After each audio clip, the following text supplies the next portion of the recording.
हमने वस्त्रापुर से आश्रम रोड के बीच में करीब 3 दर्जन एटीएम चेक किए, लेकिन किसी में पैसे नहीं है। आखिरकार आश्रम रोड का ये जो देना बैंक का एटीएम है वहाँ पर डेफिनेटली पैसे है, और लेकिन पैसे होने के कारण यहाँ पर देखिए कितनी लंबी लाइनें भी लगी हुई है।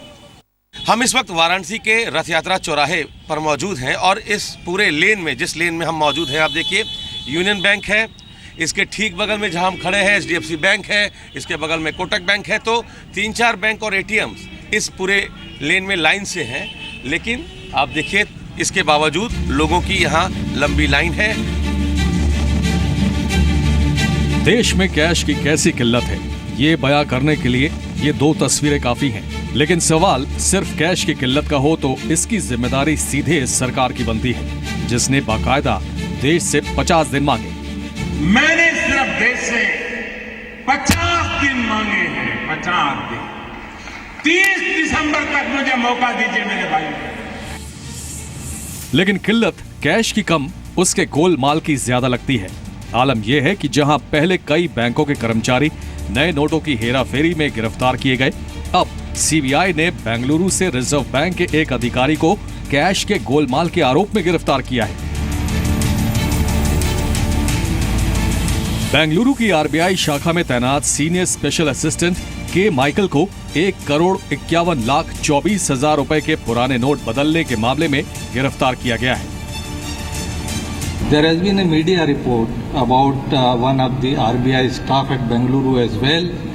Let me clarify that it was a junior functionary of Reserve Bank of India, and it was reported by the investigating agency that he was recorded to be present in a bank branch where this kind of transaction was happening. Having known about that, the concerned employee has been suspended. We have instituted investigation. जाहिर है नए नोटों के गोलमाल का खेल अब reserve bank तक जा पहुंचा है। सरकार कहती है कि बैंक और अकाउंट होल्डर के बीच कोई तीसरा भी शख्स है जिसे बख्शा नहीं जाएगा, लेकिन वो कौन है, इसे लेकर चुप्पी है। जवाब कांग्रेस देती है कि पूरा नोटबंदी ही स्कैम है, बैंक या रिजर्व बैंक सिर्फ बहाना है। कुछ लोग इस परिस्थिति का दुरुपयोग भी करते हैं। वो कैश को इकट्ठा कर लेना, बीच में मिडलमैन के माध्यम से दोबारा वही स्थिति पैदा करना, कुछ बैंक अधिकारियों को साथ में मिलाकर ये गतिविधि करना, और जो भी इस प्रकार का आचरण कर रहे हैं हर एक को इस परिस्थिति में पकड़ा जाएगा और फिर कानून अपना काम करेगा। Is it going directly from the printing press to them? The printing press sends it to the currency chest. The currency chest sends it to the banks, and the banks are supposed to ration the money and give it to you and me. How does anyone get 34 crore worth of 2,000 rupee notes? This is the biggest scam of the year, and this must be investigated. Reserve bank आंकड़ा पेश कर रहा है कि कितने पुराने note जमा हुए और कितने नए नोट जनता की जेब तक पहुंचे।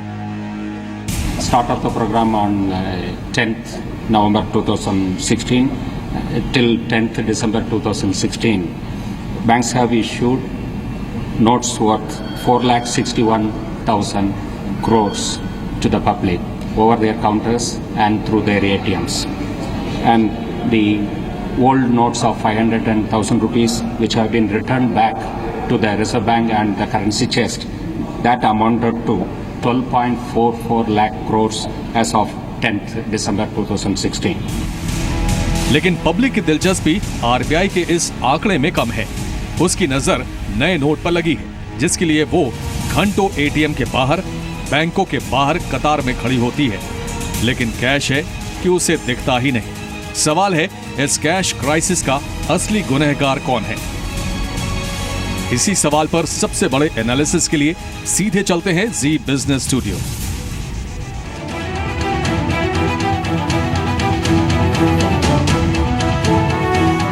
नमस्कार, मैं हूं गौरव Agarwal.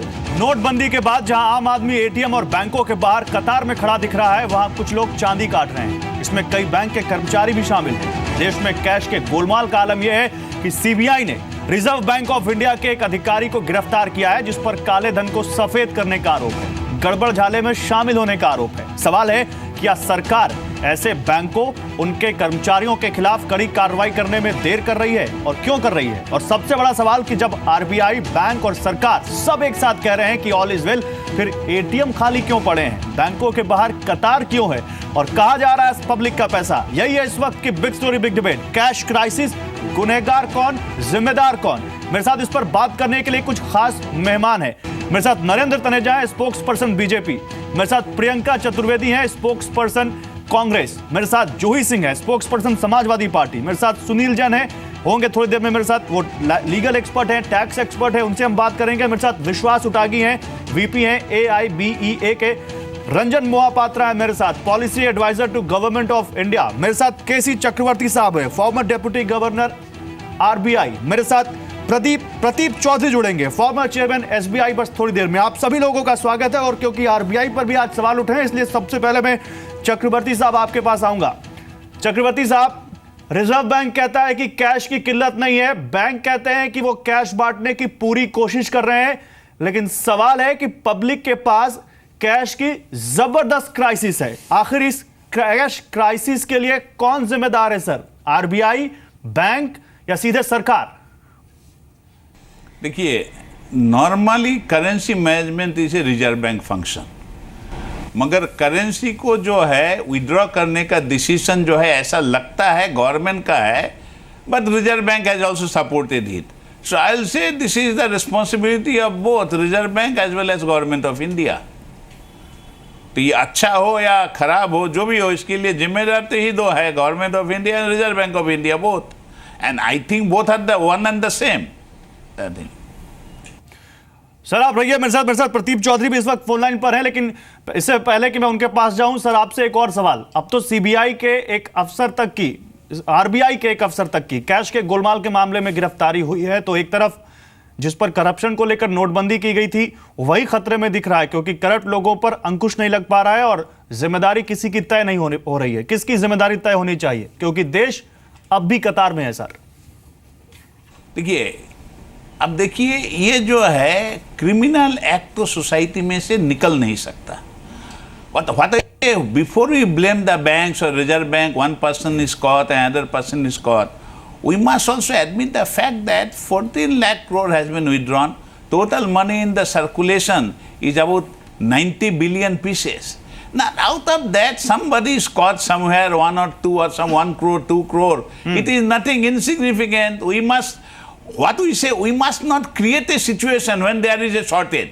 Now, whenever you create a situation, there is a shortage of a commodity, there will be some people will take advantage.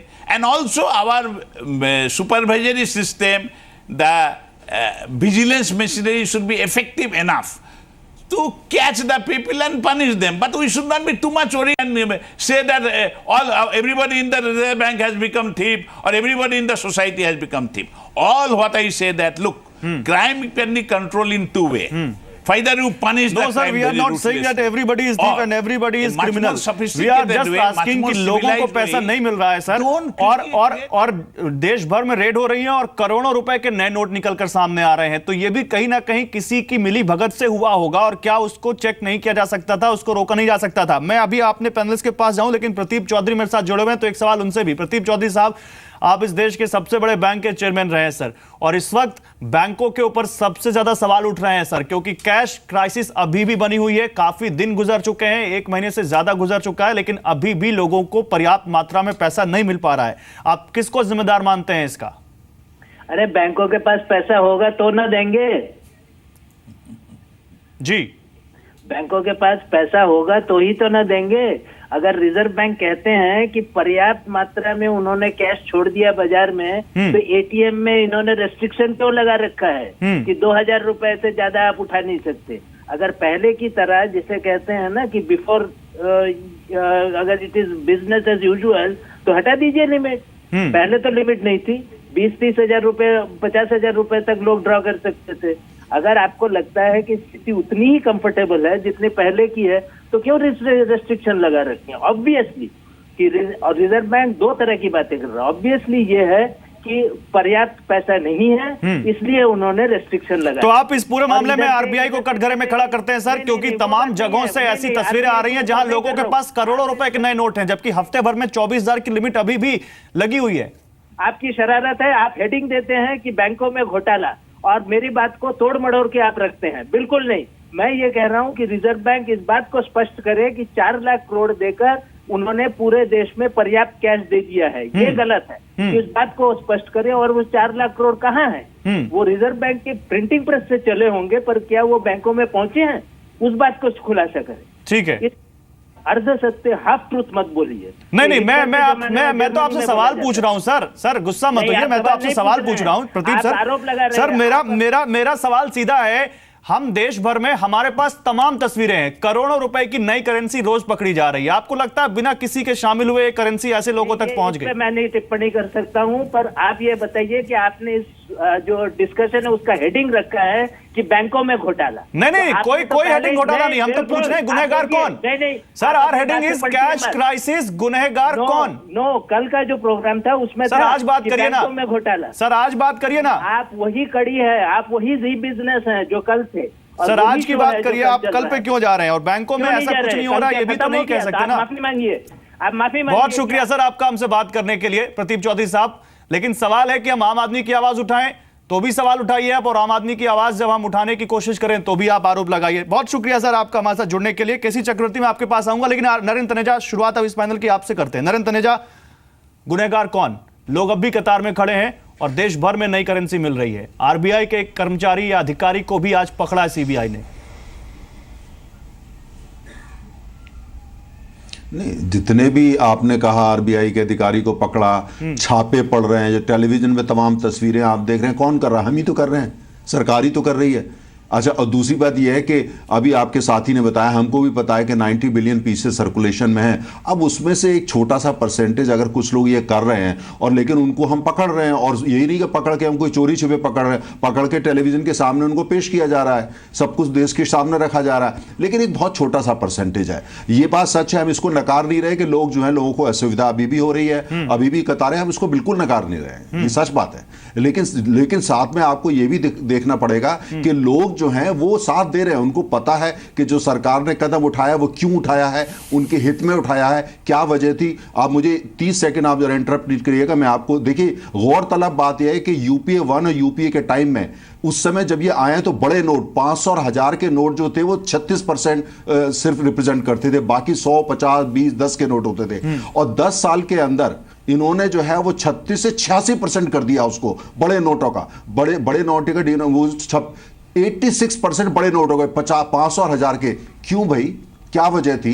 किसको सपोर्ट किया जा रहा था? क्या ब्लैक मनी को सपोर्ट करने के लिए करा गया?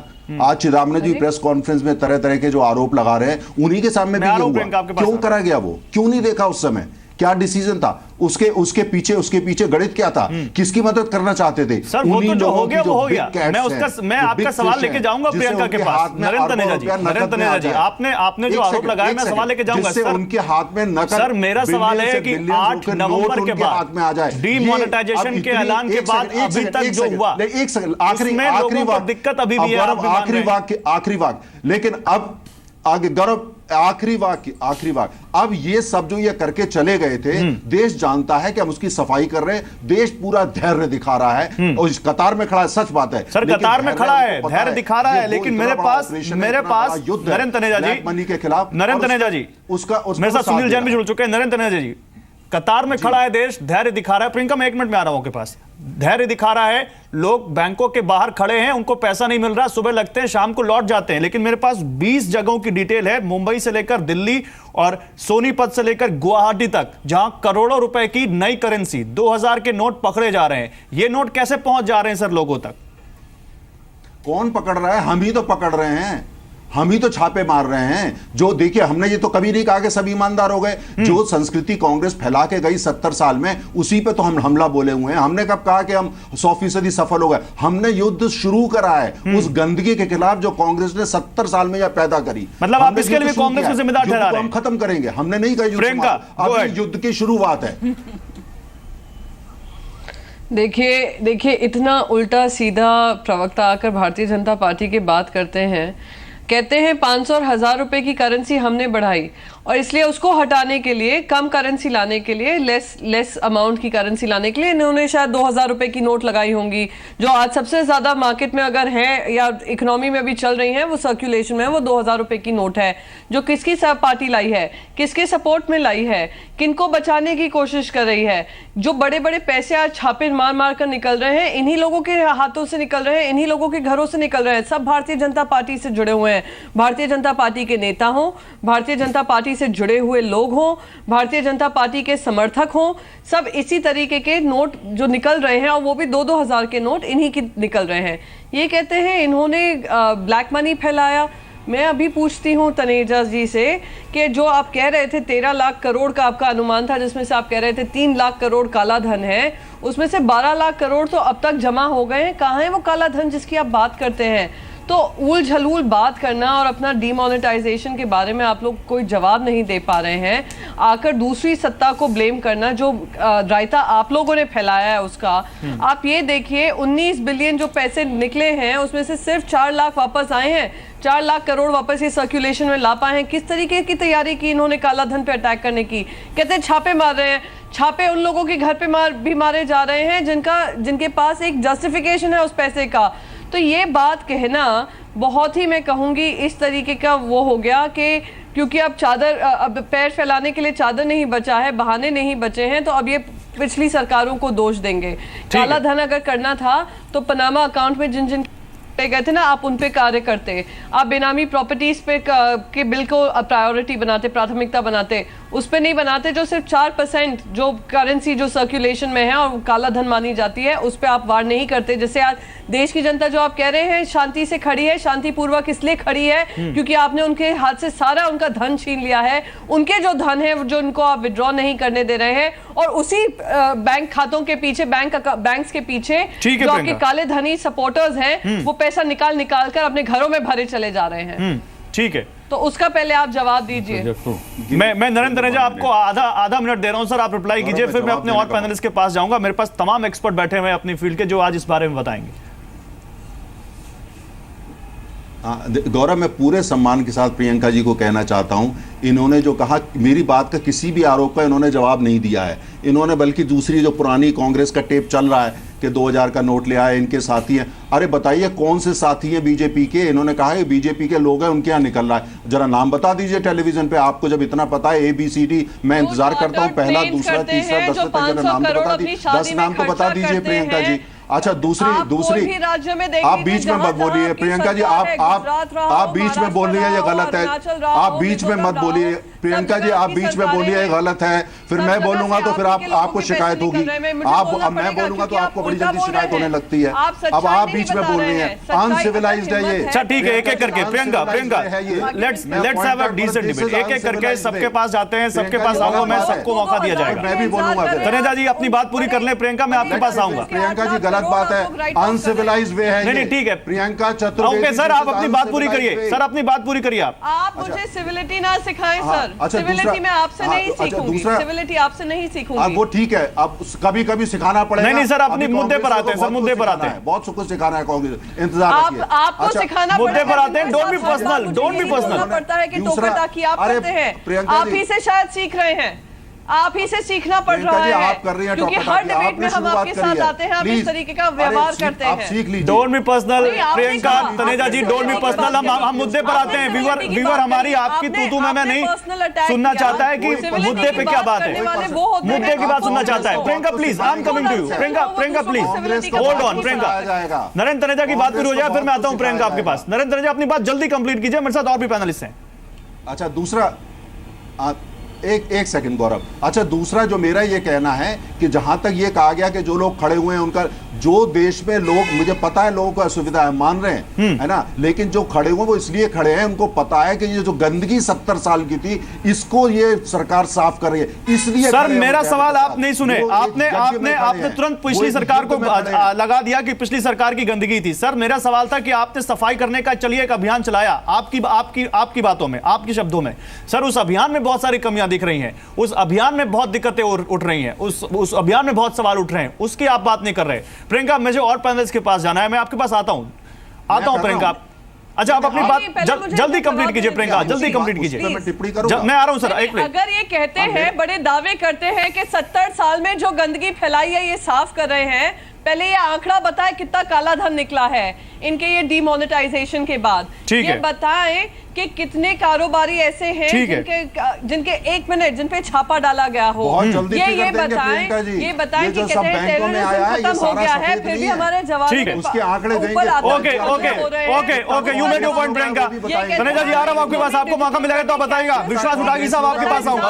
Okay, 4% debit card credit card users को कांग्रेसियों का कितना वो भी न्याय ओके प्रियंका, मैं आ रहा हूं आपके पास। जगह है अरे जहाँ पे ये जितने सुविधाएं कांग्रेसियों का है वो भी हैं बताइए डिजिटल प्रियंका ट्रांजैक्शन जी। की, तो ये सारी बातें ना जब तक ठीक है आंकड़े प्रियंका, रहेंगे, अभी आता हूं, फिर आप इस बात को उठाइएगा। नरेंद्र तनेजा, मैं आपको रिप्लाई करने का मौका दूंगा, लेकिन विश्वास उटागी साहब, बोलिए। आप बैंकिंग एसोसिएशन के वीपी हैं सर, और जब डीमोनेटाइजेशन हुआ था उसके बाद बैंक एम्प्लॉइज और बैंक एक सेवियर बनकर उभरे थे सामने। लोगों का बहुत ज्यादा बैंकों पर भरोसा बढ़ा था कि बैंक वो हैं, बैंक के कर्मचारी वो हैं जो दिन रात काम करके लोगों की इस मुसीबत में उनको निकालने की कोशिश कर रहे हैं, उनका साथ दे रहे हैं।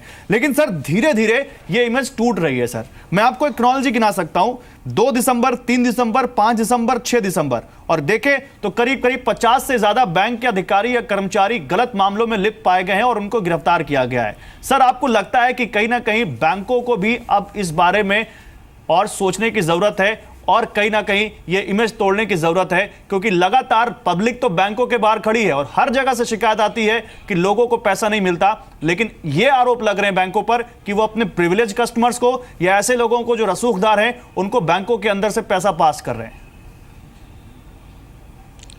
नंबर 1 की बात, 10 तारीख से लेके आज तक बैंक एम्प्लॉय सवेरे 8 से लेके 12 बजे तक काम कर रहा है, लोगों की सेवा कर रहा है। ये नंबर 1 की बात है।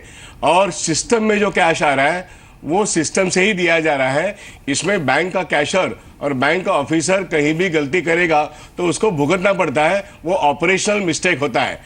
लेकिन अब जो कैश पकड़ी जा रही है, आप जो कह रहे हैं दिसंबर 2 के बाद, वो रिजर्व बैंक की करेंसीज और 400 करेंसीज के जो सेंटर है इस देश में, वहां पे जो बड़े अफसर हैं और बड़े पॉलिटिशियंस हैं, बड़े उद्योगपति हैं, इनकी जो साठगांठ है, तो सिक्योरिटी प्रेस से लेके रिजर्व बैंक ऑफ इंडिया और रिजर्व बैंक ऑफ इंडिया से लेके बैंकों के करीब तक जो मामले हो रहे हैं वो आउट ऑफ द सिस्टम हो रहे हैं। उस फ्रॉड के लिए आप बैंक कर्मचारी को जिम्मेदार मत करिएगा। 10 लाख बैंक कर्मचारी ऑनेस्टली काम कर रहे हैं। सर मैं जिम्मेदार किसी को नहीं कह रहा। उटागी साहब, मैं तो सैल्यूट करता हूं उन बैंक एम्प्लॉयज को जो दिन रात काम कर रहे हैं और कितने तरह के ट्रॉमा से गुजर रहे हैं। लेकिन सर प्रॉब्लम कहां आ रही है, मैं ये जानने की कोशिश कर रहा हूं, क्योंकि लगातार लोग हमें फोन कर रहे हैं, हमें मैसेजेस कर रहे हैं और बैंकों से सवाल पूछ रहे हैं कि बैंक क्या कर रहे हैं।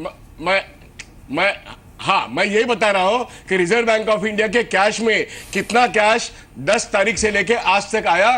Let the reserve Bank of India governor announce it.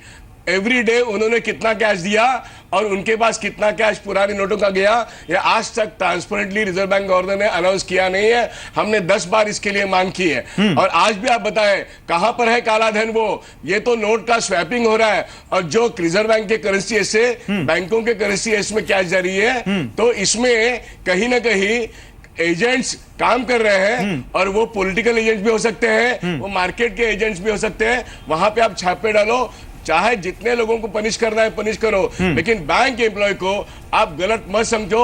Banking system ठीक है, तो बड़ी एक कॉम्प्लिकेटेड सिचुएशन सी बन गई है। महापात्रा साहब आपके पास आऊंगा, जूही सिंह आता हूं आपके पास, लेकिन 1 मिनट में आता हूं। महापात्रा साहब, अगर होलिस्टिक व्यू में देखें, लोग परेशान हैं, लोगों को कैश नहीं मिल रहा, लेकिन साइमल्टेनियसली जगह जगह लगभग हर बड़े शहर में रेड हो रही है और हर बड़े शहर में नए नोट निकल रहे हैं। बैंक एम्प्लॉयज दिन रात काम कर रहे हैं और उनके काम पे कोई सवाल नहीं उठा सकता, लेकिन लीकेज भी कहीं ना कहीं से हो रही है, चाहे वो किसी आरबीआई से हो रही हो, चाहे वो बैंकों से हो रही हो।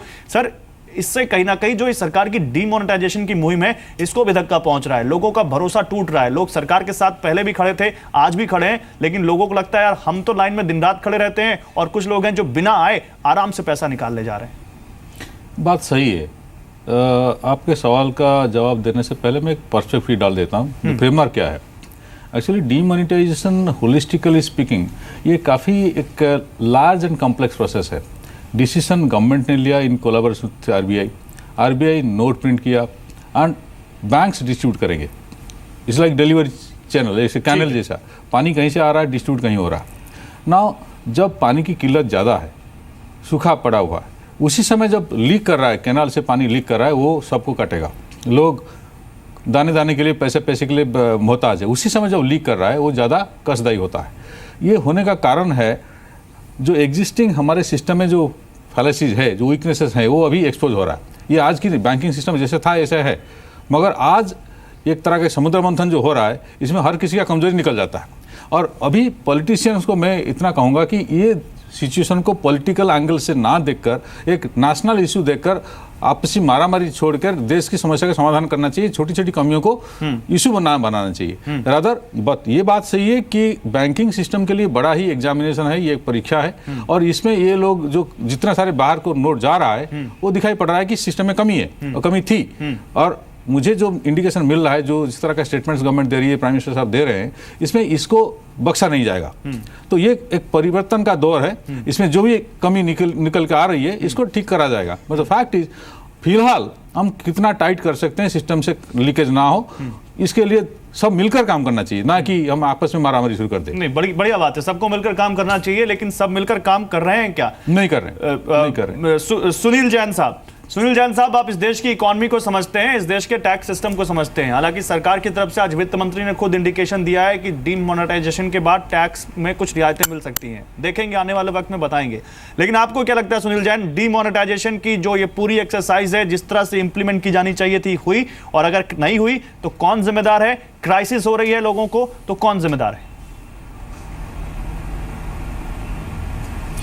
देखिए, जैसे मेरे से पहले के अभी स्पीकर्स ने आपके सामने रखा कि ये बहुत बड़ी एक्सरसाइज है, तो इसमें डेफिनेटली हमारे पास कोई प्रेसिडेंट नहीं है और कोई भी ग्लोबल बेस्ट प्रैक्टिसेस हम इसमें अडॉप्ट नहीं कर सकते।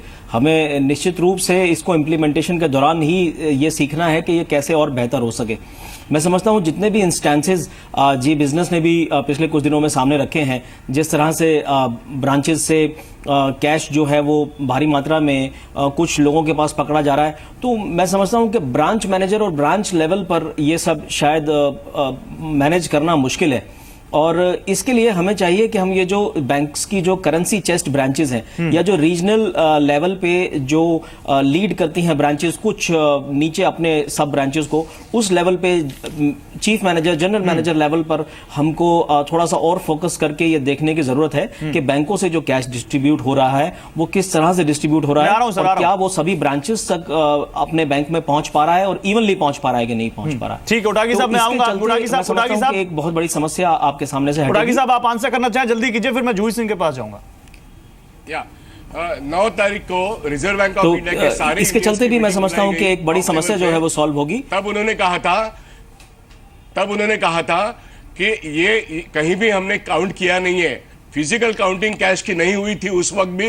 तब बड़े अफसरों ने छोटे अफसरों को अलग कर दिया और कहा कि ये नेशनल इश्यू है, आप इसको विरोध ना करें। सवाल विरोध का नहीं था, सवाल इतना ही था कि प्रैक्टिस एंड प्रोसीजर फॉलो करो।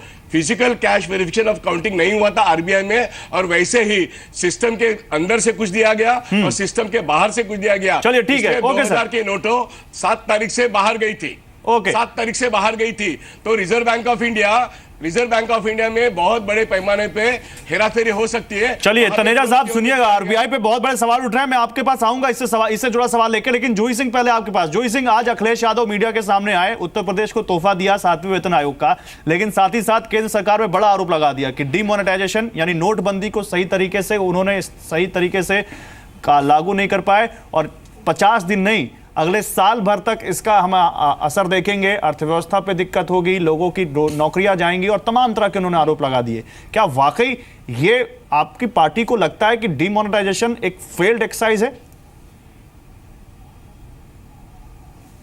गौरव जी, आज हमारे पूर्व वित्त मंत्री ने, चिदम्बरम जी ने कुछ प्रश्न आंकड़ों के साथ उठाए।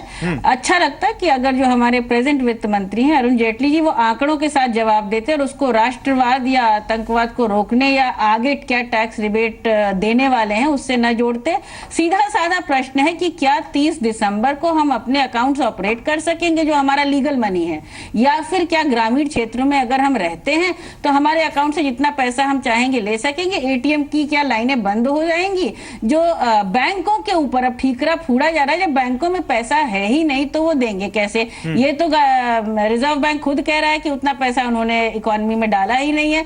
तो एक सामान्य आदमी क्या करता है? वो आपको वोट देता है, आपकी सरकार बनाता है, आप उसको कोई भी कदम लीजिए, आप कहते हैं हम इसे भ्रष्टाचार रोकेंगे, काला धन रोकेंगे, आपकी मंशा कुछ भी रही हो, आप अगर सोच रहे हैं कि हम रोकेंगे तो बिल्कुल रोकिए, लोगों को जेल में जाड़िए, लेकिन हमारी जिंदगी को कब सामान्य आप करेंगे? कब हम, क्यों आप चाहते हैं कि हम अपनी मानसिकता बदल के आपको फॉलो करने लगे? समय लगेगा। आप कहते हैं पेटीएम, आप कहते हैं ई वॉलेट, भाई हमको समझ में नहीं आ रहा है। सपोजिंग हम अपनी जिंदगी को जीना चाहते हैं, आप हमारे अकाउंट पे कैप क्यों लगा रहे हैं अगर आपके पास इतना कैश है तो? और आप फिर कह रहे हैं कि जो बैंक ऑफिशियल्स काम कर रहे हैं दिन रात, वहां से लीकेज है। लीकेज, आप नोट पकड़ रहे हैं, बिल्कुल पकड़िए, पहले भी रेड्स होती थी, पहले भी भ्रष्टाचारियों पे एक्शन लिया जाता था। एक सामान्य आदमी क्या चाहता है? एक सामान्य सी जिंदगी चाहता है, तो सामान्य आदमी के लिए ये सब नहीं हो रहा है क्या? आपको क्या लगता है जोई सिंह, आपको और आपकी पार्टी को या आपके नेता को क्या लगता है कि ये सामान्य आदमी के लिए नहीं हो रहा है?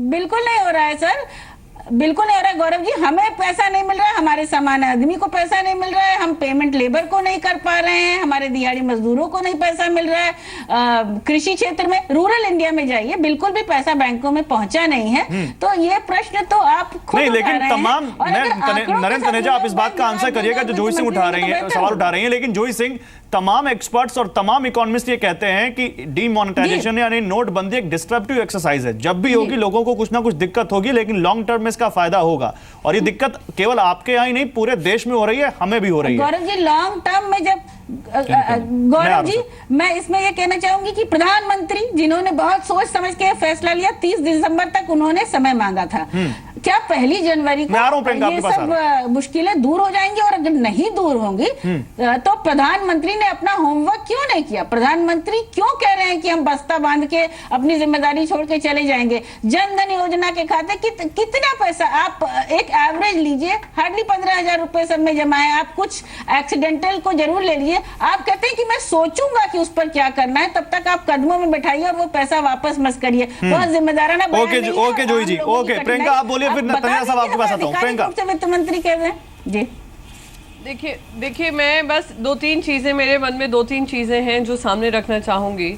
सबसे पहले, दुनिया में जहाँ भी ये नोटबंदी का एग्जाम्पल दिया जाता है, नोटबंदी तब होती है जब वहाँ पे अर्थव्यवस्था में पूरी हलचल मची होती है, उनकी अर्थव्यवस्था बिगड़ी हुई होती है। तब हम देखते हैं किस तरीके की बड़े नोट पे हम देखते हैं कि डिमोनेटाइजेशन, नोट पाबंदी लगाई जाती है।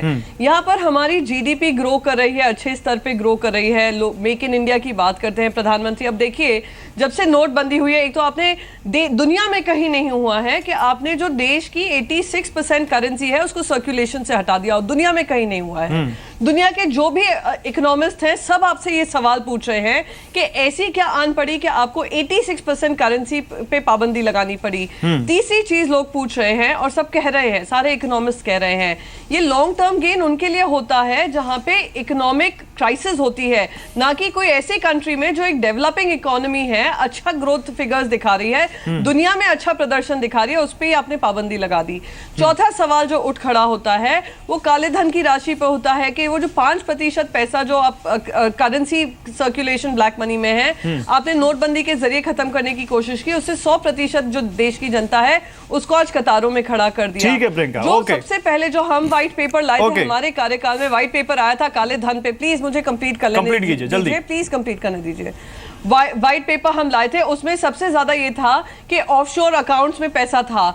अब आप देखिए, सितंबर के महीने में ऑफशोर अकाउंट में सबसे ज्यादा पैसा गया है, सितंबर के महीने में सबसे ज्यादा बैंक डिपॉजिट्स हुए हैं। सितंबर और अक्टूबर के महीने में भारतीय जनता पार्टी ने 170 प्रॉपर्टीज पूरी देश में खरीदी हैं। तो सवाल उठ खड़े होते हैं और आरबीआई गवर्नर को ये जवाब देना होता है कब ये तकलीफें खत्म होंगी। ये सिर्फ बार-बार 50 दिन का हमें ठीक है, बहुत सारे सवाल पूछ लिए, मैं जवाब दे लेता हूं। कोई जवाब नहीं मिल पा रहा है, कितनी करेंसी सर्कुलेशन में है उसके बारे में बात नहीं हो पा रही। ठीक है, आपने बहुत सारे सवाल पूछ लिए। नरेंद्र तनेजा, बहुत सारे सवालों के जवाब देने आपको। जीडीपी अच्छी ठीक ठाक ग्रो कर रही थी, इन्होंने आपकी सरकार को कॉम्प्लीमेंट भी दिया। जीडीपी ठीक ठाक ग्रो कर रही थी, फिर नोटबंदी क्यों कर दी? फिर ऑफशोर अकाउंट्स में सबसे ज्यादा पैसा सितंबर में आ गया, नोटबंदी के पहले इतना पैसा क्यों आया? और तमाम तरह के सवाल जवाब दीजिए। मैं देखिए, आई होप कि प्रियंका जी बीच में इंटरप्ट नहीं करेंगी। इन्होंने कहा डीमोनेटाइजेशन की बात करी, अर्थव्यवस्था बहुत चल रही थी। आपको बहुत बहुत शुक्रिया, आप कांग्रेस की पहली प्रवक्ता है जो एक्नॉलेज किया कि अर्थव्यवस्था हमारी सरकार की बहुत अच्छी चल रही थी। बहुत बहुत शुक्रिया इस बात के लिए। दूसरा, इन्होंने कहा कि डीमोनेटाइज, कौन सी दुनिया में ऐसी अर्थव्यवस्था है जिसके अंदर बड़े डिनोमिनेशन के नोट जो 86% सर्कुलेशन में, ऐसी एक अर्थव्यवस्था का नाम प्रियंका जी मुझे बता दें तो जो भी बहुत कहेंगे मैं इसको मानने को तैयार हूं। एक अर्थव्यवस्था नहीं है। 86% हाई डिनोमिनेशन भारत जैसे कंट्री में, जहां पे एवरेज 80% लोगों की जो आय है वो 12,600 रुपए से नीचे है प्रति माह हाउस होल्ड इनकम। वहां पे 500,000 के नोट क्यों लाए गए, बड़ा प्रश्न है। देश की जनता जानती है क्यों लाए गए थे वो। दूसरी बात इन्होंने ये करी कि जो पैसा आया है वो उसके अंदर कहां ब्लैक मनी है हमें दिखा दीजिए। प्रियंका जी इंतजार कर लीजिए, सबकी जो तहकीकात हो रही है उसमें से कितना ब्लैक मनी है और कितना कांग्रेसियों का है, हम आपको एक एक नाम, एक एक डिटेल्स आपके सामने पेश करेंगे। जूही सिंह जी ने के 2 सवाल बड़े क्विक, उन्होंने आरबीआई के सामने सवाल उठाया। मेरा मानना है पार्टी कोई भी हो, कांग्रेस हो, बीजेपी हो या कोई भी हो, आरबीआई ऑटोनोमस ऑर्गेनाइजेशन है और वर्ल्ड की जो बेहतरीन सेंट्रल बैंक होते हैं उनमें उसकी गिनती करी जाती है। चाहे कांग्रेस ने आरबीआई के टाइम में बनाया हो या हमने बनाया हो। अच्छा एक सुन लीजिए, बीच में इंटरप्ट मत करिए। बीच में जूही जी बीच में ना बोलिए, मैं जब पता नहीं बोलिएगा आप बोलिए, बाद में बोलिएगा जूही सिंह। अरे बीच में ना बोलिए जूही सिंह जी, यूपी की नुक्कड़ बहस नहीं कर रहा। लेकिन एक मिनट, जूही जी नरेंद्र तनेजा की बात कंप्लीट हो जाए फिर आता हूं आपके पास। जूही सिंह जी सुनिए, नरेंद्र तनेजा कंप्लीट मेरी बात हो जाए उसके बाद। अच्छा जहां तक इन्होंने कोट किया, सुनिए, अरे जूही सिंह जी सुनिए, अरे बीच में बोलने से क्या होगा, अरे सुन लीजिए, अरे सुन लीजिए अरे सुन लीजिए। अच्छा इन्होंने कहा कि चिदम्बरम जी ने आंकड़े दिए हैं बीच में बोलने से यही होता है, बिना सोचे काम करने से यही होता है। अच्छा लेट हिम कंप्लीट जूही जी उनकी बात पूरी हो जाए। जूही जी उनकी बात पूरी हो जाए। नरेंद्र तनेजा कंप्लीट कीजिए अपनी बात। बहस कर रही हैं, किस तरह की बहस कर रही हैं, अपनी बात कैसे करूं, ये बीच में बोलने दे तब ना। जिस तरह आप चाहते कोई पर्सनल नहीं हो रहा है, इसको पर्सनल नहीं बोलते गौरव, कहां पर्सनल हो रहे हैं।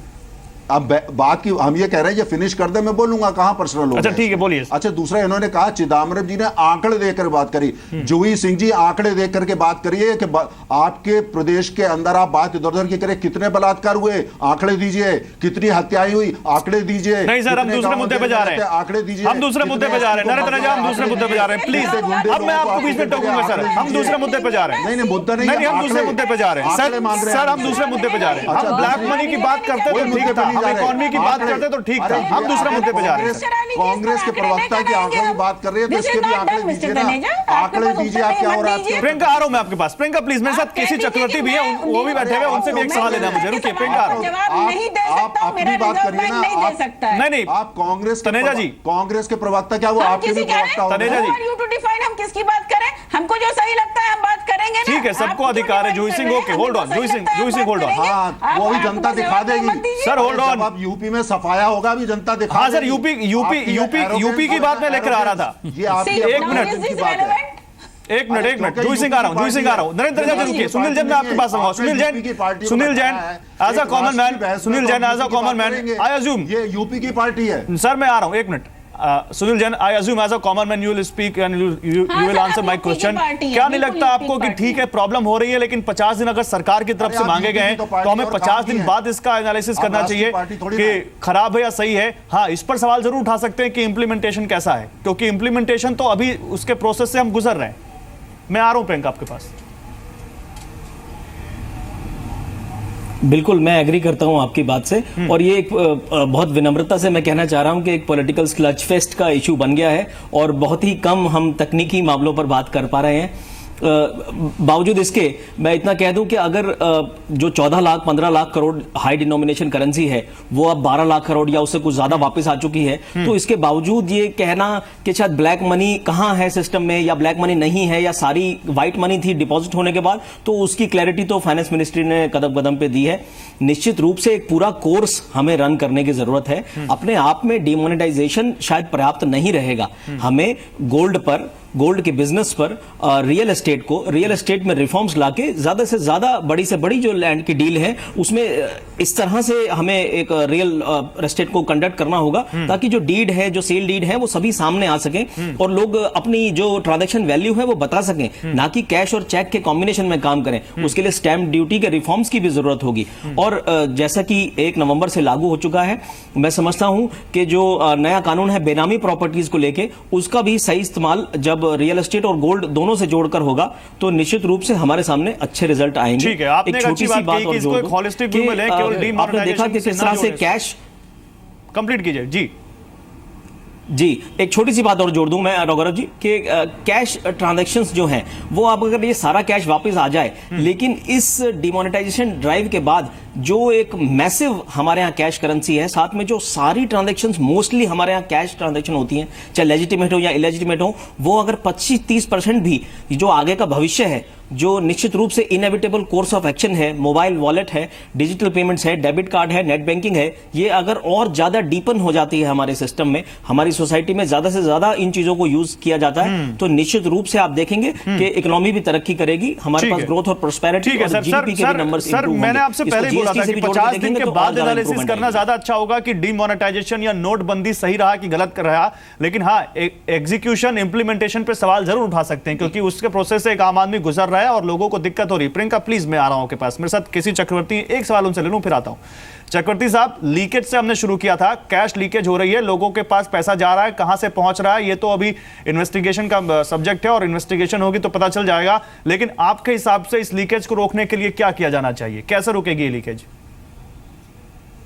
No, there are two ways. One is that don't create the situation where persons are lured to do that thing or persons are encouraged or they get an situational advantage to do such wrong thing. Don't create that system.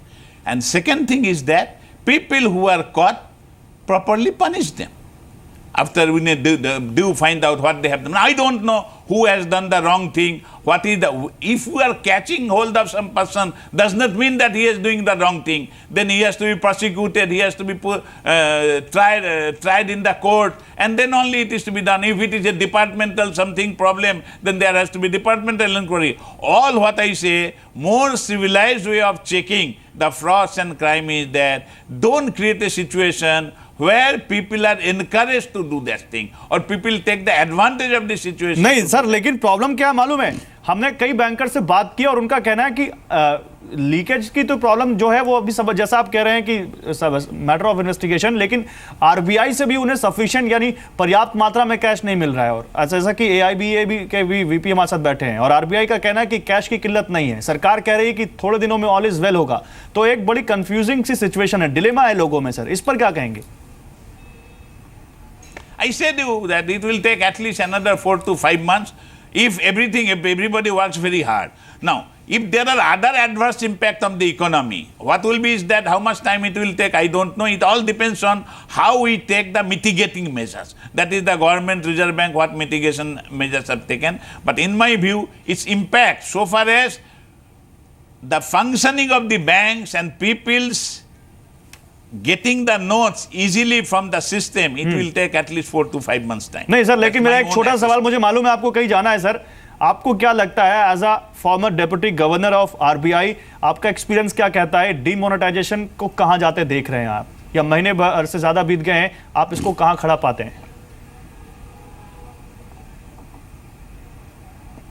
लगता है कोई हमारा संपर्क cut गया। बहुत शुक्रिया sir फिलहाल हमारे साथ जुड़ने के लिए, लेकिन फिर से मैं आता हूं और रंजन मोहपात्रा मैं आपके पास आऊंगा। रंजन मोहपात्रा, इस एक्सरसाइज को क्या और अच्छे तरीके से किया जा सकता था? मैं आ रहा हूं प्रियंका आपके पास। मैं इस सब्जेक्ट को थोड़ा होलिस्टिकली देखना चाहूँगा। पहले तो ये ऐसे एक एक्सरसाइज है जिसका कोई रेफरेंस पॉइंट नहीं, हम ऐसे किया था अब ऐसे करेंगे, तो इसको होलिस्टिकली सब मिलके करना चाहिए। मगर अभी जो मैं पॉलिटिकल पार्टियों को थोड़ा अनुरोध करना चाहूँगा कि इसको पार्टीशन पॉलिटिक्स के एंगल से ना देखा जाए, ज़्यादा क्योस हो रहा है। आमतौर पर तो आम आदमी परेशान है पॉलिटिक्स के। मैं आ रहा हूं, आप ही के पास आऊंगा और इसी सवाल को लेकर आऊंगा, उनकी बात कंप्लीट हो जाए, प्लीज कंप्लीट कीजिए। जो डिसीजन हो चुका है, अभी प्रोसेस में हम हैं, प्रोसेस में वीकनेसेस है, प्रॉब्लम्स है, वो प्रॉब्लम्स को मिलकर डील करना चाहिए। मगर हर इश्यू को नेगेटिवली रिएक्ट करने से क्या होता है, आम आदमी कंफ्यूज हो जाता है। फॉर एग्जांपल सपोज मेरे एक्चुअल फैक्ट मेरे पास नहीं है कि 2000 का नोट क्यों आया, 1000 का जगह 2000 नोट आया। इसका एक एंगल हो सकता है कि ये ज़्यादा करप्शन को बढ़ावा देने के लिए, मगर दूसरा एंगल हो भी सकता है, वो मेरा रिएक्शन पॉसिबली हो सकता है कि ये टेम्पररली गलत लोगों को ल्यूअर करने के लिए जो करप्ट लोग जो पकड़े जाएंगे, फिर इसके बाद इसको बैन कर दिया जा सकता है। जब 1000 रुपीज 500 रुपीज दोबारा आ जाएगा एडिक्वेटली सिस्टम में, तो 2000 को बैन कर दीजिए। तो इन द प्रोसेस जो नेट फैला गया इसमें लोग फंस जाएंगे, तो इनको पेनाल्टी दिया जाएगा। प्रियंका, आप मुस्कुरा रही है, हंस रही, लेकिन जो बात रंजन मोहपात्रा कह रहे हैं सपोर्ट करती है, मानेंगी इस बात को? Let me complete. This is one. See, my point is, let's not react negatively. Let me complete, please. Let him complete. Let him complete, please. See, actually मैं पहले अनुरोध करता हूँ political. No, how much will he talk? Please. I'm sorry. I'm coming to you, Priyanka. Give him couple of seconds. Priyanka, give him couple of seconds. I'm coming to you. मैं आ रहा हूँ आपके पास. Please allow me to complete. No, there's no point in interjecting. Unfair. There's no point in interjecting. कि he keeps blaming political parties for not politicizing it. नहीं, मुझे जवाब देने दीजिए ना। सर ने कुछ बोले हैं। मैं बस यहाँ पे 2 बार मैं मोहपात्रा जी को सुन रही हूँ। दूसरी बार उन्होंने कहा है कि ये पॉलिटिकल स्लग फेस्ट बना रहे हैं। मैं सर से पूछना चाहती हूँ और बिल्कुल विनम्रता से पूछना चाहती हूँ, क्या उन्होंने प्रधानमंत्री के भाषण नहीं सुने हैं डिमोनेटाइजेशन के बाद, या उन्होंने नहीं देखा है कैसे वो पार्लियामेंट में कोई जवाब नहीं दे रहे हैं? और सारा ये जो 90% ट्रांजैक्शन और जो कैश की इकोनॉमी है उसको कालाधन की राशि बता रहे हैं। जो पैसे डिपॉजिट हो रहे हैं उसको कालाधन बता रहे हैं। जो लोगों ने 2.5 लाख, महिलाओं ने अपने 2.5 लाख जमा कर आज बैंकों में डाल रही हैं, वो ब्लैक मनी हो गया। जो हम पैसे जोड़ कर सोचते हैं कि शायद कभी हमें 1 सेकंड सर प्लीज, आपकी मैंने बात सुनी है, आप मेरी बात सुनिए। जो पैसे हमने इमरजेंसी के लिए जोड़े हुए हैं वो काला धन हो गया। दूसरी चीज, अरे क्यों तनेजा जी, क्यों आपको क्या तकलीफ हुई जो आप बीच में बोल रहे हैं? आप बीच में क्यों बोल रहे हैं? अरे आप 12 लाख करोड़ जो जीएसपीसी स्कैम किया है उसकी बात करिए। आपने 12 लाख करोड़ जीएसपीसी स्कैम करे थे, ये बोलते हैं टेक्निकल डिटेल्स के जवाब मुझे हमसे कह रहे हैं पॉलिटिकल पार्टी से। सर मैंने भी आपसे यही कहा, मैंने कहा बेनामी प्रॉपर्टीज पे क्यों नहीं बात की, प्रधानमंत्री ने सोने पे क्यों नहीं बात की? तनेजा जी उनकी बात कंप्लीट हो जाए। नरेंद्र तनेजा आ रहा हूं आपके पास, उनकी बात कंप्लीट हो जाए। प्रधानमंत्री ने स्टैंप ड्यूटी की बात क्यों नहीं कही? प्रधानमंत्री, अरे क्या तनेजा जी आप ही बात कर लीजिए, हम छोड़ देते हैं डिबेट को, मैं हट जाती हूँ। नहीं प्रियंका बोलिए। प्रियंका ये तो हर कोई बीच में टोकता है, आप अपनी बात कंप्लीट कीजिए। रहिए, आपकी तो फितरत है, आपकी तो ये अनकूथ बिहेवियर आपका रहा ही है। हम क्या बात कर रहे हैं? हम क्या बात कर रहे हैं? Priyanka stick to the topic please. Narendra Taneja I will come to you. Narendra Taneja मैं आपके पास आऊंगा। नरेंद्र तनेजा मैं आपके पास आऊंगा, मैं आ रहा हूं आपके पास। प्रियंका अपनी बात कंप्लीट कीजिए। रंजन मोहपात्रा फिर मैं आता हूं आपके पास। मैं तनेजा जी से बात ही नहीं। अरे आप बोलिए मैडम, अपनी बात तो कंप्लीट कीजिए। मिस्टर जैन को जवाब दे रही थी। अरे आप मत करिए बात, अरे आप देश से भी बात नहीं करती, हमसे क्या करेंगे? नहीं Narendra Taneja let her speak ना। नरेंद्र तनेजा तनेजा जी मैं आ रहा हूं आपके पास। प्रियंका अपनी बात कंप्लीट कीजिए। कांग्रेस से बात नहीं कर अरे सर मैं आ रहा हूं आपके पास, आपको मौका मिलेगा। प्रियंका अपनी बात कंप्लीट कीजिए। तो आप डिबेट छोड़ सकते हैं, आप डिबेट छोड़। अरे मैम मुझे डिबेट कंडक्ट करने दीजिए ना, आप अपनी बात कंप्लीट कीजिए। वही तो प्रधानमंत्री जी की तकलीफ है। प्रधानमंत्री आप देखिए, भारतीय जनता पार्टी का इतिहास तो 2 सीटों का भी था। 2 सीटों का इतिहास भी भारतीय जनता पार्टी का रहा है, पर हमने उनको Priyanka you are responding to Mohapatra ji. उस 2 सीटों में you are responding to Mohapatra ji. आप मोहपात्रा जी की बातों का जवाब दे रही थी, क्योंकि हमें वो आप मोहपात्रा जी की बातों का जवाब दे रही थी। फिर मैं उनके पास जाऊंगा, वो कुछ कहना चाहते हैं आपसे। प्रियंका वो कुछ कहना चाहते हैं आपसे, आप अपनी उनकी बातों का। जिसके मुखिया को ही प्रजातंत्र पे विश्वास ना हो, चैनल पे तो उस आदमी से या उसके प्रवक्ता से क्या बात की जा सकती है? ठीक है, आप बीजेपी पे मत जाइए। प्रियंका आप मोहपात्रा की बातों का मोहपात्रा जी की बातों का जवाब दीजिए। रंजन मोहपात्रा ने कुछ सवाल पूछे थे आपसे। प्रियंका आप बीजेपी पे मत जाइए, आप रंजन मोहपात्रा की बातों का जवाब दीजिए। उन्होंने कुछ सवाल पूछे थे आपसे, वो जवाब। नरेंद्र तनेजा प्लीज थोड़ा सा रुकिए, मैं आ रहा हूं आपके पास। एक एक करके बात करते हैं, व्यूअर को किसी की बात समझ में नहीं आएगी। प्रियंका आप रंजन मोहपात्रा की बातों का जवाब दे रही थी, कंप्लीट कीजिए जल्दी। मुझे नहीं पता मोहपात्रा जी ने क्या क्या सुना होगा, पर मैंने उनसे 2 बार मैंने उनके मुंह से ये सुना कि इसको पॉलिटिकल स्लगफेस्ट ना बनाए। मैं इनसे पूछना चाहती हूँ कि प्रधानमंत्री जी की इन्होंने भाषा सुनी है, उनके भाषण सुने हैं डिमोनेटाइजेशन के बाद, वो जैसे अपनी जवाबदेही से बार बार पार्लियामेंट से भाग रहे हैं, वो उन्होंने सुना है?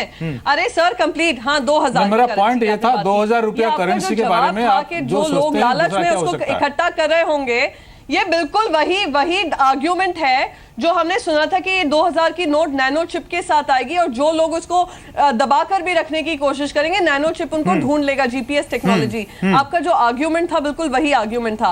अब हम टेक्निकल मुद्दों पे आते हैं, जो जैन साहब ने कहा कि हम टेक्निकल डिस्कशन नहीं कर रहे हैं। मैं जैन साहब से पूछना चाहती हूँ, जैन साहब, जब तक इंफ्रास्ट्रक्चर डिजिटल पेमेंट का ना हो, जहाँ पे देश की जनता सिर्फ 4% जनता डेबिट कार्ड क्रेडिट कार्ड का इस्तेमाल करती हो, तो क्या ये जरूरी नहीं था कि हम एक डिजिटल इंफ्रास्ट्रक्चर बना लें, एक सेफ इंफ्रास्ट्रक्चर बना ले? हम रोज देखते हैं 3.5 मिलियन डेबिट कार्ड्स का इंफॉर्मेशन, बैंकों का इंफॉर्मेशन हैक हुआ था।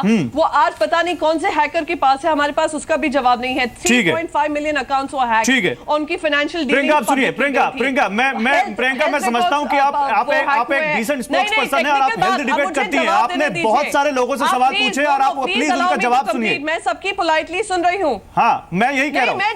मैं तो जवाब नहीं मांग रही हूँ, मैं तो इनको हकीकत बता रही हूँ। नहीं तो उनको भी बोलने का मौका दीजिए प्रियंका। डेली वेज लेबरर बगैर नौकरी के हैं। हाँ। आज सारे किसान जो देश में है, उस्मानाबाद में 1 महीने से उनके हाथ में 1 रुपए जैसी राशि नहीं आ रही है। हाँ। आप बोलते हैं कि हम लोग सब एडजस्ट करें, पॉलिटिकल डिस्कशन होने दें। आप पहले ये सब सारे सोल्यूशन ढूंढते। चलिए मैं इसी का जवाब लेता हूँ, प्रियंका। ओके प्रियंका, आपकी भावना जैसे है वैसे दूसरों की भावनाएं भी है, हमें उनका भी सम्मान करना चाहिए। Priyanka, I will come to you. ठीक है, कंप्लीट प्लीज प्रियंका, जल्दी से कंप्लीट कीजिए। रख ली या उन लोगों की आवाज रख ली जो रोज की मजदूरी करते हैं और आज उनके पेट में पैसा, खाना नहीं जा रहा है, खाना खाने के लिए राशन नहीं खरीद पा रहे हैं क्योंकि हाथ में पैसा नहीं है। ठीक है, सुनील जैन आप रिस्पॉन्ड करना चाहेंगे, फिर मोहपात्रा साहब आपके पास आ रहा हूं। Sunil Jain, you want to respond it? देखिए, मैंने तो बड़ी सिंपल सी कुछ बातें रखी थी। निश्चित रूप से आप देखेंगे कि जब तक एक पेन ऑफ पेनल्टी नहीं होगा और इसी डिमोनेटाइजेशन ड्राइव के दौरान ही हम डिजिटल पेमेंट्स की तरफ और आगे बढ़ सकते हैं। 2000 के नोट पर मैं छोटी सी बात कह दूं कि ये पहले भी सामने आया है कि लॉजिस्टिकल रोल आउट के लिए, कन्वीनियंस के लिए ये 2000 का नोट रखा गया है, क्योंकि आरबीआई वगैरह की रिकमेंडेशन तो 5000 और 10,000 के नोट की थी, लेकिन इसको सिलेक्शन जो है वो 2000 का नोट इसलिए किया गया है ताकि इतनी हाई डिनोमिनेशन ना रहे और पूरे देश में रोल आउट भी हो सके। डेफिनेटली उस रोल आउट को बेटर करने की जरूरत है और करेंसी अब आखिरी के दिनों में आके कुछ लोगों को रिलीफ मिले, उसकी भी व्यवस्था करने की जरूरत है। साथ ही साथ हम सबको टेक्नोलॉजी को अडॉप्ट करने की जरूरत है, यूपीआई को अडॉप्ट करने की जरूरत है, यूएसएसडी को अडॉप्ट करने की जरूरत है और एक सिंपल से मोबाइल फोन जो कि स्मार्टफोन नहीं है उस पर भी हम 99 के कोड के साथ पेमेंट्स कर सकते हैं, उसको भी समझने की जरूरत है। ठीक है मोहपात्रा साहब, देखिए मैं थोड़ा पॉलिटिकल जो रिप्रेजेंटेशन है इनको मैं रिक्वेस्ट करना चाहूँगा, ये इसको इश्यू को ध्यान में देना चाहूँगा कि ये एक अनप्रेसिडेंटेड एक्सरसाइज हो रहा है। बीजेपी को बार बार कहा गया है कि बड़ा इवेंट मैनेजर है, वो क्रेडिट दिया गया है, मगर ये इवेंट इतना बड़ा है, मे भी बीजेपी के लेवल की काफ़ी ऊपर है। It's a huge exercise, unprecedented.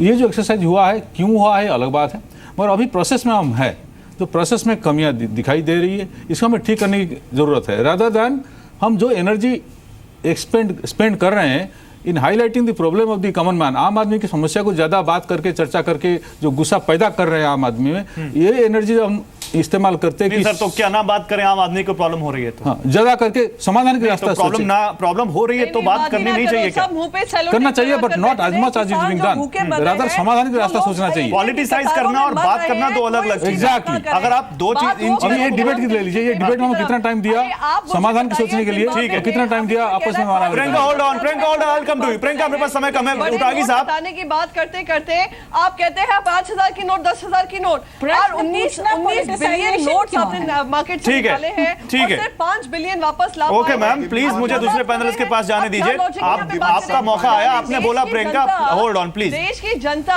आम जनता के बारे में हम ना बात करें, हम उनकी ओके तो ठीक है, हो गया ना, मैं आ रहा हूँ। उटागी साहब आप बताइए, उटागी साहब, किसानों की उटागी साहब, अनप्रेसिडेंटेड एक्सरसाइज है, इसलिए बैंकों को भी बहुत प्रॉब्लम आ रही है। Priyanka please hold on, Priyanka hold on. उटागी साहब, बैंकों को भी बहुत प्रॉब्लम आ रही है क्योंकि उन्होंने भी इससे पहले कुछ ऐसा देखा नहीं है। लेकिन उटागी साहब, बैंकों के ऊपर सवाल भी उठ रहे हैं। आप जरा हमारे दर्शकों को बताइए कि बैंक्स के बारे में उनको क्या सोचना चाहिए और क्या नहीं सोचना चाहिए, जल्दी से। पहली बात तो ये है कि आरबीआई ठीक ढंग से बैंकों को कैश दे और हम लोगों तक कैश पहुंचाए 30 दिसंबर तक, ये पहली बात। दूसरी बात, ये कैशलेस की जो बात चल रही है, तो पूरे बैंकिंग सिस्टम में जब तक हर नागरिक का कोई अकाउंट ना खोले तब तक उसके आगे अकाउंट खोलना बहुत जरूरी है। और आरबीआई का जो रोड मैप है 2018 तक, वो यूनिफाइड पेमेंट सिस्टम का है, जहां टेलीकॉम सिस्टम में भी अपग्रेडेशन ऑफ टेक्नोलॉजी होनी चाहिए और बैंकिंग सिस्टम में भी अपग्रेडेशन ऑफ टेक्नोलॉजी होनी चाहिए। तब जाके हर बैंक अकाउंट को आप ऐप पर ला सकते हो और आपका जो डिजिटल इकोनॉमी की तरफ बढ़ने वाली बात है, उसके लिए 5 या 10 साल लग सकते हैं। ठीक है सर। जैसे 2000 से लेकर 2016 तक हमने कोर बैंकिंग सॉल्यूशन किया, चेक ट्रांजैक्शन सिस्टम किया, ऑनलाइन ट्रांजैक्शन किया। इसके आगे कैशलेस बनने के लिए हमको और 5 से 10 साल लग सकते हैं, क्योंकि इस देश में अभी सिर्फ 5% लोग एक प्लास्टिक मनी का ठीक है, ये ऑनगोइंग प्रोसेस है आपके हिसाब से, तो आपके हिसाब से इसके बारे में और तैयारी करनी चाहिए थे। लेकिन 1 मिनट सर, मेरे पास समय कम है, मेरे पास समय बिल्कुल कम है। जूही सिंह, 20 सेकंड का कमेंट आपसे। जूही सिंह, अगर 50 दिन बाद इस बात को हम तय करें कि फेल है या सही है, तो ज्यादा अच्छा नहीं होता, बजाय इसके अभी हम तय कर दें? गौरव जी, 30 दिसंबर, अब 50 दिन कहाँ बचे? 30 दिसंबर तक का समय मांगा है, समय मांगा नहीं, समय उन्होंने ले लिया है, कठिनाइयां हैं जी। 30 दिसंबर तक तो हम देख ही रहे हैं। हम तो कह रहे हैं 1 जनवरी को please make our life easy, हमारी जिंदगी को सामान्य बना दीजिए, जैसे कि वो। तो तनेजा साहब, मेरे पास समय कम है, एक फाइनल कमेंट आपसे ही। ओके जूही सिंह, समय बिल्कुल खत्म हो गया, माफ कीजिएगा बीच में रोक रहा हूं। तनेजा साहब, 30 दिसंबर के बाद क्या सारी दिक्कतें खत्म हो जाएंगी? क्या ये कैश क्राइसिस खत्म हो जाएगा, ये कह सकते हैं आज आप देश को? देखिए, नहीं सुनिए, आप थोड़ा सा मुझे समय दीजिएगा। देखिए, जो कदम उठाया गया उसका राहुल गांधी से लेके कांग्रेस के शीर्ष नेतृत्व ने समर्थन किया। उन्होंने कहा हम डीमोनेटाइजेशन को सपोर्ट करते हैं, तो 90% इन्होंने कहा कि हम इसको सपोर्ट करते हैं। अब वो रोज अपना व्यू बदलते हैं, वो एक अलग विषय है। लेकिन अब इंप्लीमेंटेशन, जो लोगों को तकलीफ हो रही है, हम उसको जानते हैं। हमारा पूरी कोशिश ये है कि उसी का हल ढूंढना, क्योंकि ये जो हम काम कर रहे हैं, ये काम जो बहुत बड़ा काम है और ये हर नहीं, ये बताइए लोगों को कि लोग जो बैंकों के बाहर खड़े हैं उनके साथ धोखा नहीं हो रहा है, लीकेज जो हो रही है उसको रोकेंगे आप? देखिए, एक बात सुनिए, ये बात मैंने पहले भी कही, इक्के दुक्का 2 जगह लीकेज हो रहा है, ये नहीं हो रहा। इक्का दुक्का कहीं पे हो रहा है, उसको भी जल्दी फिक्स किया जा रहा है, क्योंकि ये जिस तरह की संस्कृति या करप्शन की बनाई थी। एक चीज गौरव, मुझे ध्यान रखिएगा, इस देश में करप्शन, भ्रष्टाचार की जननी कांग्रेस है। उसने जो ये सारा जाल फैलाया था। पॉलिटिकल मत जाइए, अब तो आप हैं सरकार में, आप अपने बारे में बताइए ना सर। संस्कृति के आज आपके हाथ में पावर है, आज आपके हाथ में कंट्रोल है, पॉलिटिसाइज करने के बजाय ज्यादा अच्छा होता है लोगों को जल्दी ठीक करें। लोगों को कहते हैं कि नहीं हम इसको रोकेंगे, लेकिन ठीक है सर, जनता तो आपके साथ है, लेकिन ऐसा कुछ ना हो कि जनता फिर आपके साथ ना रहे, अगर उसके साथ उसको लगे कि कहीं धोखा हो रहा है। बहुत शुक्रिया प्रियंका, आपका बहुत शुक्रिया, आप सभी लोगों का हमारे साथ जुड़ने के लिए। तो कोशिश ये थी जानने की गुनहगार कौन। हमने आरबीआई के पूर्व फॉर्मर गवर्नर से लेकर एसबीआई के फॉर्मर चेयरमैन से लेकर और तमाम लोगों से जानने की कोशिश की कि दिक्कत कहां आ रही है। बैंक आरबीआई को कटघरे में खड़ा कर रहे हैं, विपक्षी पार्टियां सरकार को कटघरे में खड़ा कर रही हैं और लोग बैंकों पर सवाल उठा रहे हैं। कहीं ना कहीं अभी स्थिति बहुत उलझी हुई है, लेकिन लोगों को दिक्कतें आ रही, इससे कोई मना नहीं कर रहा। उम्मीद करते हैं कि सरकार ने जो 50 दिन मांगे हैं, उन 50 दिनों में सब कुछ ठीक ठाक हो और हमें भी एक आम नागरिक के तौर पर इन 50 दिनों में सरकार का साथ देना चाहिए, सरकार के इस मुहिम के साथ होना चाहिए, क्योंकि सरकार का कहना है कि इससे हमारी और आपकी जिंदगी में आने वाले दिनों में अच्छाई आएगी, अच्छे दिन आएंगे। देखते हैं ये अच्छे दिन आते हैं कि नहीं। फिलहाल बिग स्टोरी बिग डिबेट बस इतना ही। नमस्कार।